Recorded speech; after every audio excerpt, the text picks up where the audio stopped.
Kalau kecoa udah betah tinggal lama di mobil, berarti masalahnya udah bukan sekadar kotor.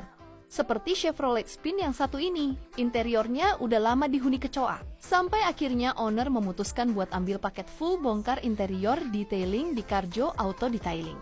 Karena kalau udah kasus kayak gini, nggak bisa cuma semprot pewangi atau bersihin seadanya. Sarang kecoa biasanya ngumpet di bawah karpet sela dashboard sampai bagian interior yang nggak pernah kelihatan.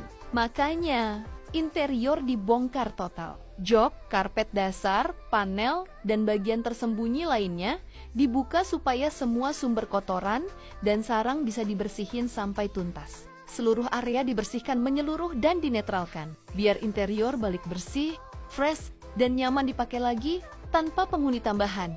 Karena mobil keluarga harusnya jadi tempat nyaman buat penumpang, bukan tempat berkembang biak.